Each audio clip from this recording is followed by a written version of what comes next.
കോഴിക്കോട് ജില്ലാ ജനറൽ ആശുപത്രിയിലെ cath lab പൂട്ടിയിട്ട് 8 മാസം. പ്രവർത്തനം തടസ്സപ്പെട്ടത് കമ്പനികൾക്ക് കുടിശ്ശിക ലഭിക്കാതായതോടെ. പ്രതിസന്ധിയിലായി തീരദേശവാസികളടക്കമുള്ള സാധാരണക്കാർ. വയനാട് കൽപ്പറ്റയിൽ തെരുവ് നായ ശല്യം രൂക്ഷമാകുമ്പോഴും നടപടിയില്ലാതെ അധികൃതർ.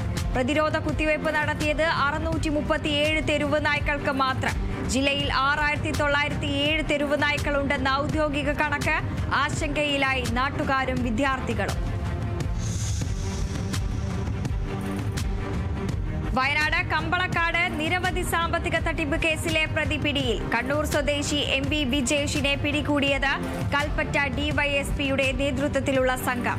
പ്രതി ജോലി വാഗ്ദാനം ചെയ്ത് പല തവണകളിലായി 1,88,900 രൂപ തട്ടിയെടുത്തുവെന്ന കേസ്.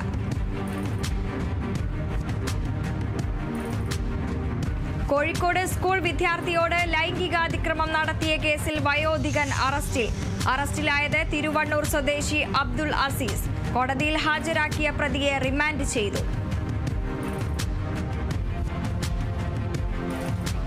തിരുവനന്തപുരം കാട്ടാക്കടയിൽ പ്രായപൂർത്തിയാകാത്ത പട്ടികജാതി പെൺകുട്ടിയെ ലൈംഗികമായി ഉപദ്രവിക്കുകയും നഗ്നതാ പ്രദർശനം നടത്തുകയും ചെയ്ത കേസിൽ ഓട്ടോ ഡ്രൈവർക്ക് 8.5 വർഷം കഠിന തടവും 30,000 രൂപ പിഴയും ശിക്ഷ. കാട്ടാക്കട അതിവേഗ കോടതി ശിക്ഷിച്ചത് കള്ളിക്കോട് സ്വദേശി മേരി ദാസിനെ.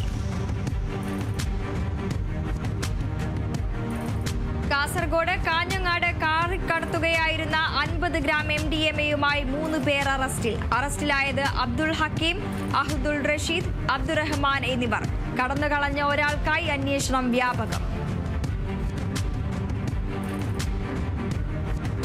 ആലപ്പുഴ മാവേലിക്കരയിൽ കേരളോത്സവത്തിന് തുടക്കം. മന്ത്രി സജി ചെറിയാൻ ഉദ്ഘാടനം നിർവഹിച്ചു.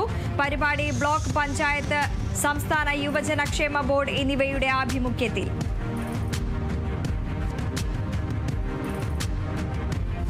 തൃശൂർ മനക്കൊടി അയ്യപ്പസ്വാമി ക്ഷേത്രത്തിൽ അയ്യപ്പൻ തീയാട്ടിന്റെ ഭാഗമായി കൂത്ത് അവതരിപ്പിച്ചു. ശങ്കരമോഹനം ശാസ്താവതാരം ഭാഗങ്ങൾ ഉൾപ്പെടുത്തിയ അമൃതമഥനം കഥയാണ് അവതരിപ്പിച്ചത്. Kerala state service pensioners association Palakkad Pattanchery മണ്ഡലം കമ്മിറ്റിയുടെ നേതൃത്വത്തിൽ പെൻഷനേഴ്സ് ദിനം ആചരിച്ചു. മണ്ഡലം പ്രസിഡന്റ് CT ചന്ദ്രമൗലീശ്വരൻ ഉദ്ഘാടനം ചെയ്തു.